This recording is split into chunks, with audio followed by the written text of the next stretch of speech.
মহানায়িকা সুচিত্রা সেন। বাংলা চলচ্চিত্রে মহানায়িকা সুচিত্রা সেনের অবদান কতখানি, আজ আমরা এই ভিডিওতে সে সম্পর্কেই জানাব। সুচিত্রা সেন, যিনি বাংলা চলচ্চিত্রের ইতিহাসে মহানায়িকা হিসেবে খ্যাত, ভারতীয় চলচ্চিত্রের অন্যতম আইকন। তার অভিনয় শৈলী, সৌন্দর্য এবং ব্যক্তিত্বের সম্মিলনে তিনি বাংলা সিনেমার মানচিত্রে এক নতুন অধ্যায়ের সূচনা করেছিলেন। সুচিত্রা সেনের অবদান শুধুমাত্র একটি মহানায়িকা হিসেবে সীমাবদ্ধ নয়, তিনি নারীর ক্ষমতায়নের এক প্রতীক এবং সিনেমার মাধ্যমে সামাজিক বার্তা প্রচারের এক মাধ্যম হয়ে উঠেছিলেন। 1931 সালের 6 এপ্রিল বাংলাদেশের পাবনা জেলার এক মধ্যবিত্ত পরিবারে জন্মগ্রহণ করেন সুচিত্রা সেন। তার আসল নাম ছিল রমা দাশগুপ্ত। 1947 সালে বিবাহের পর তিনি কলকাতায় স্থায়ী হন। সুচিত্রা সেনের চলচ্চিত্রে অভিষেক ঘটে 1952 সালে শেষ কথা নামক একটি ছবির মাধ্যমে। যদিও এই ছবিটি মুক্তি পায়নি, তবে তার পরবর্তী 7 নম্বর কয়েদি 1953 সালে তার অভিনয়ের দিকটি দর্শকদের সামনে তুলে ধরে। সুচিত্রা সেনের অভিনয় জীবনের সবচেয়ে উল্লেখযোগ্য অধ্যায় ছিল উত্তম কুমারের সঙ্গে তার জুটি। উত্তম সুচিত্রা জুটি বাংলা চলচ্চিত্রে এক নতুন ধারার সূচনা করেছিল, যা আজও অতুলনীয়। তাঁদের একসঙ্গে অভিনীত প্রথম ছবি 74 1953 সালে মুক্তি পায়।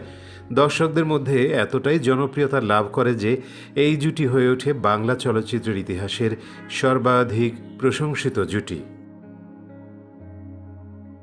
উত্তম সুচিত্রা জুটির উল্লেখযোগ্য কিছু চলচ্চিত্র হল হারানো সুর 1957 সালে মুক্তি পায়, যেখানে সুচিত্রা একজন গায়িকা হিসেবে তার চরিত্রকে অসাধারণভাবে ফুটিয়ে তুলেছিলেন। এরপর পথে হলো দেরি, এটিও 1957 সালে মুক্তি পায়। প্রেম ও ত্যাগের এক অমর কাহিনী সাপমোচন, যেটি মুক্তি পায় 1959 সালে। সঙ্গীত নির্ভর এক চলচ্চিত্র, যেখানে তাদের রসায়ন চলচ্চিত্রের অন্যতম শ্রেষ্ঠ মুহূর্তও তৈরি করে। সপ্তপদী 1961 সালে মুক্তি পায়। ধর্ম ও প্রেমের জটিল দ্বন্দ্ব নিয়ে তৈরি এই ছবি আজও সমান প্রাসঙ্গিক। এই জুটি শুধুমাত্র বাণিজ্যিক সাফল্য নয়, বরং বাংলা চলচ্চিত্রের রোমান্স ও আবেগকে নতুন সংজ্ঞা দিয়েছিল।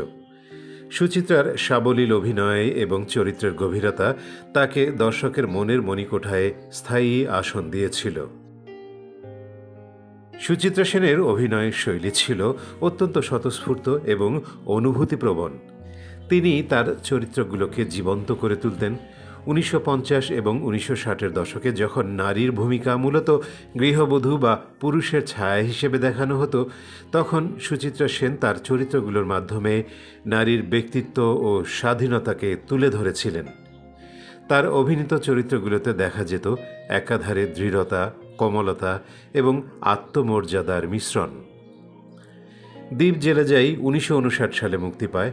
নার্স ধারার চরিত্রে তিনি এক নারীর আত্মত্যাগ এবং সমাজের প্রতি দায়বদ্ধতার গভীর চিত্র ফুটিয়ে তুলেছিলেন।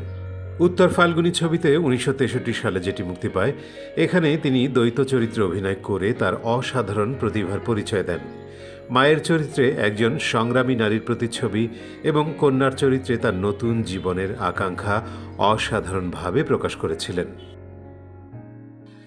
সুচিত্রা সেন কেবল বাংলা সিনেমায় সীমাবদ্ধ ছিলেন না, তিনি বলিউডেও তার প্রতিভা স্বাক্ষর রেখেছেন। 1966 সালে মুক্তিপ্রাপ্ত হিন্দি ছবি মমতা এবং আধি, যেটি 1975 সালে মুক্তি পায়, এতে তিনি তার অভিনয়ের জন্য প্রশংসিত হন। বিশেষ করে আধি ছবিতে এক রাজনীতিবিদের চরিত্রে তার অভিনয় ব্যাপক প্রশংসা পায় এবং এটি ভারতের রাজনৈতিক পটভূমির উপর ভিত্তি করে তৈরি একটি গুরুত্বপূর্ণ চলচ্চিত্র। সুচিত্রা সেন আন্তর্জাতিক চলচ্চিত্র মহলেও স্বীকৃতি পেয়েছিলেন। 1963 সালে 7 পাকে বাঁধা ছবির জন্য মস্কো আন্তর্জাতিক চলচ্চিত্র উৎসবে তিনি সেরা অভিনেত্রীর পুরস্কার লাভ করেন। এই সম্মান অর্জনকারী তিনিই প্রথম ভারতীয় অভিনেত্রী।